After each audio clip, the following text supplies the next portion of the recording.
presentación corresponde a la segunda parte de la primera unidad del curso de producción vegetal, que es fenología. Al igual que la primera parte, encontrarán la mayor parte de sus contenidos en la guía de trabajos prácticos que se encuentra disponible en la cartelera de la materia.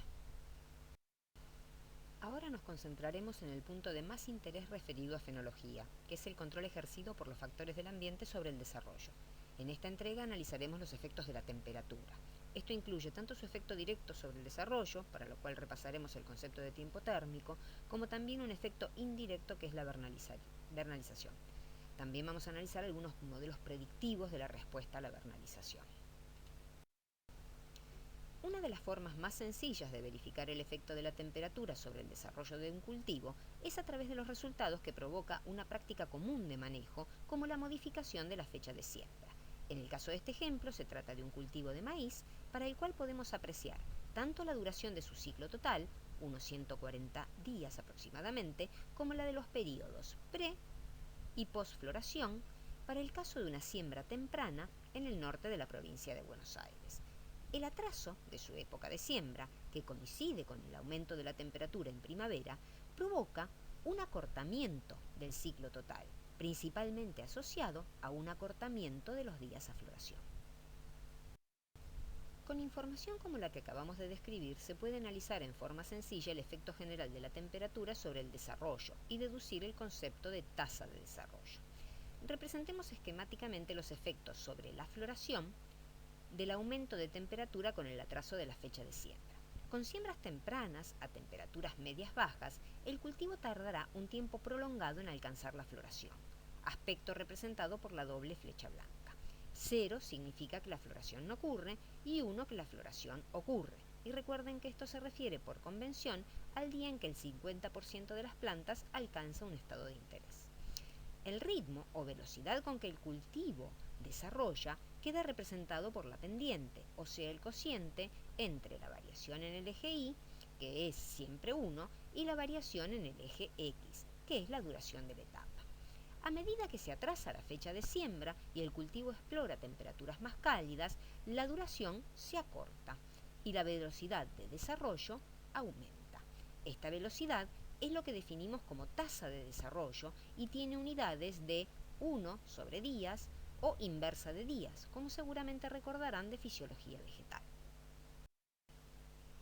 Así, mientras la respuesta de la duración de una fase o etapa fenológica a la temperatura media de dicha fase es curvilínea y tiende a infinito en sus extremos, la respuesta de la tasa de desarrollo a esa temperatura se ajusta a un modelo bilineal de más fácil interpretación y resolución con fines prácticos.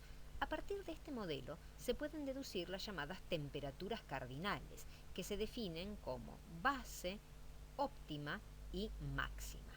La primera, base, hace referencia a la temperatura mínima por debajo de la cual la actividad metabólica es tan reducida que no detectamos cambios en el desarrollo.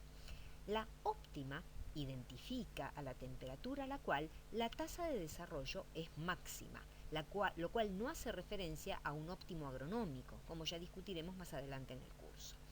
La máxima es una temperatura tan elevada que resulta letal para el cultivo. Los parámetros del modelo bilineal nos permiten predecir el desarrollo, como ya veremos a continuación, principalmente cuando trabajamos en el denominado rango subóptimo, que suele ser el comúnmente explorado por los cultivos a campo. Nuestra atención se centrará ahora en el parámetro B de ese modelo. De lo expuesto veremos ahora cómo deducimos fácilmente el concepto o modelo de tiempo térmico y su forma simplificada de cálculo, que están relacionados pero no son lo mismo. Para ello nos quedaremos con la parte del modelo anterior que explora el rango subóptimo de temperaturas y la pendiente del modelo lineal que ajusta la respuesta de la tasa de desarrollo en el eje Y a la temperatura media del ambiente durante la fase de interés en el eje X. Las unidades de dicha pendiente se deducen del cociente entre las unidades del eje Y, en 1 sobre días, y las del eje X en grados centígrados con un denominador implícito de 1. Al resolver esta fracción, nos quedan unidades de 1 sobre grados día, o sea, de inversa de tiempo térmico. Por lo tanto, La inversa de la pendiente representa el tiempo térmico requerido para el cumplimiento de una etapa fenológica. Como el parámetro que lo representa es una constante, la pendiente, el tiempo térmico es una constante cuando el único factor que se modifica es la temperatura o cuando el genotipo de interés no responde a otros factores del ambiente como la vernalización o el fotoperíodo.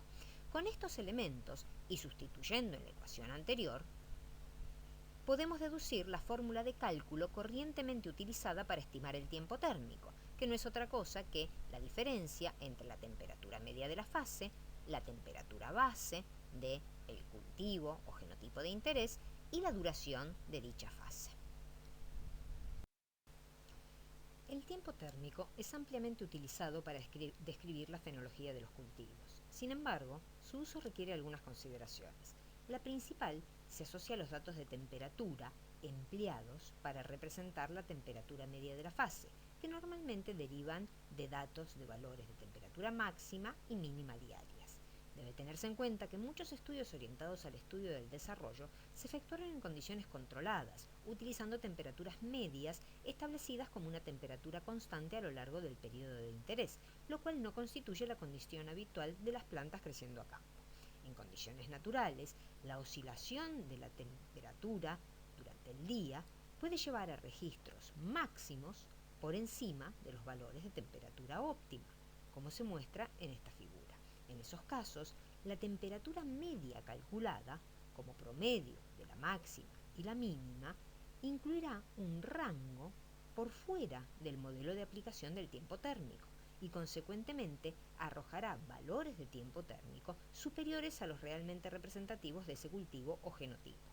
Se cometerá un error que se describe como de sobreestimación del verdadero tiempo térmico. Por el contrario, cuando los registros diarios incluyen temperaturas mínimas por debajo de la temperatura base, la media resultante provocará un sesgo hacia la subestimación del tiempo térmico real de la fase de interés. Un ejemplo práctico ayudará a la comprensión de los fenómenos descritos. Supongamos un cultivo cuya temperatura base es de 4 grados centígrados y una serie de días en los cuales la temperatura mínima es de 0 grados centígrados y la máxima es de 8 grados centígrados, dando como resultado una temperatura media igual a la temperatura base y consecuentemente un valor nulo de tiempo térmico para adicionar. Sin embargo, durante el día seguramente hubo varias horas con temperaturas aptas para el desarrollo no contempladas, llevando a subestimar el valor final de tiempo térmico calculado. Estos problemas se solucionan haciendo lo que se define como truncar los modelos y que consisten en utilizar para los cálculos los valores de temperaturas mínimas iguales o superiores a la base y de máximas iguales o inferiores a la óptima. Los casos de temperatura mínima inferiores a la base se igualan a la base y los de máximas superiores a la óptima se igualan a la óptima. Analicemos ahora el efecto que ejerce indirectamente la temperatura sobre el desarrollo a través de los requerimientos de vernalización, cuyas bases fisiológicas y bioquímicas ya han estudiado en materias previas. A escala de cultivo, las especies con requerimiento de vernalización suelen clasificarse en grupos según el tipo de respuesta, como se presenta en esta figura esquemática para el caso de trigo. Así, los pertenecientes al grupo primaveral serán aquellos sin requerimiento de vernalización o sin respuesta a la misma, lo cual se verifica pues no se evidencian cambios en el tiempo térmico requerido para cumplir la etapa de iniciación floral cuando las plantas son previamente expuestas a periodos más o menos prolongados de exposición a baja temperatura. Por el contrario, la respuesta es muy pronunciada en los trigos clasificados como invernales, para los cuales el requerimiento en tiempo térmico a iniciación floral disminuye marcadamente a medida que el periodo de exposición a bajas temperaturas con anterioridad a ese evento se prolonga. Aunque, como sugiere la figura, existe un umbral a partir del cual ya no se verifica más acortamiento, o sea que se ha saturado la respuesta. Los trigos clasificados como mediterráneos presentan una respuesta intermedia entre los grupos anteriores. Pero, ¿qué entendemos por temperaturas vernalizantes y cuál es su modo de acción? Como puede apreciarse en esta figura, no todas las temperaturas ejercen el efecto de vernalización. Más aún, y como recordarán de fisiología vegetal, Hasta que no ocurre la iniciación floral, que es un fenómeno irreversible, el efecto de vernalización sí es reversible si ocurre en temperaturas superiores a las efectivas para vernalizar.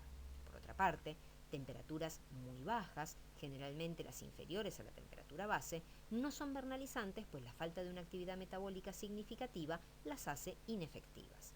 Como se muestra en esta figura, correspondiente a la temperatura experimentada por la corona o nudo de macollaje de trigo, el rango de temperaturas más vernalizantes para esta especie se ubica entre 0 y 6 grados centígrados, según algunos trabajos, y entre un umbral mínimo de 1 a 4 grados centígrados y un máximo de 6 a 10 grados centígrados, según otros estudios. El efecto vernalizante se suele describir en forma proporcional entre 0, que es nulo, y 1, que es máximo, computándose en unidades de días acumulados. Así, por ejemplo, un día con una temperatura media de 11 grados centígrados, con un efecto vernalizante de aproximadamente 0,5, equivale a medio día vernalizado en el acumulado necesario para que se cumpla el requerimiento de vernalización. Lo que acabamos de describir se sintetiza en modelos matemáticos como el de esta figura, donde se evalúa la respuesta de la tasa relativa de desarrollo a los días de vernalización, que ya vimos cómo se obtiene, asumiendo que se requiere un mínimo de 50 días vernalizantes acumulados para no observar efectos negativos en la tasa de desarrollo, que en el caso que estamos analizando se entienden como un atraso en la iniciación floral. Podemos observar que la tasa relativa de desarrollo disminuye al disminuir los días vernalizantes, aunque la respuesta varía sustancialmente entre los cultivares estudiados. Algunos son prácticamente insensibles, como Agent, mientras que otros son muy sensibles, como Pony. La pendiente, parámetro K del modelo, captura esa sensibilidad. Las diferencias en sensibilidad indicadas y las grandes diferencias climáticas entre los ambientes de cultivo de trigo explican la distribución geográfica particular de los distintos grupos en cuanto a requerimiento de vernalización. Así, en ambientes con temperaturas invernales extremadamente bajas, es decir, con largos periodos con temperaturas inferiores a los 10 grados bajo cero y aún menores, como Rusia o las grandes planicies centrales de los Estados Unidos, no se utilizan trigos invernales sino primaverales. No es la ausencia de temperaturas vernalizantes las que impiden el uso de genotipos invernales, sino la enorme mortandad de plantas que provocan las temperaturas indicadas durante el invierno. Los trigos invernales, en cambio, se utilizan en ambientes con inviernos no tan rigurosos, como buena parte de Europa y China. En ellos, el cultivo se implanta antes de las nevadas y ya ha comenzado a macollar para cuando éstas ocurren. Así permanecerá sin mayores cambios hasta superar el invierno, en que retoma la actividad metabólica y ha cumplido con todo el requerimiento de vernalización. Los trigos mediterráneos, de bajo requerimiento de vernalización, se emplean en ambientes con inviernos moderados, como nuestro país, pero suficientemente fríos como para permitir cumplir con ese requerimiento. Sí es importante conocer el mismo en caso de pensar sembrar un cultivar de este tipo en ambientes o épocas de siembra diferentes a los que su recomendación indica.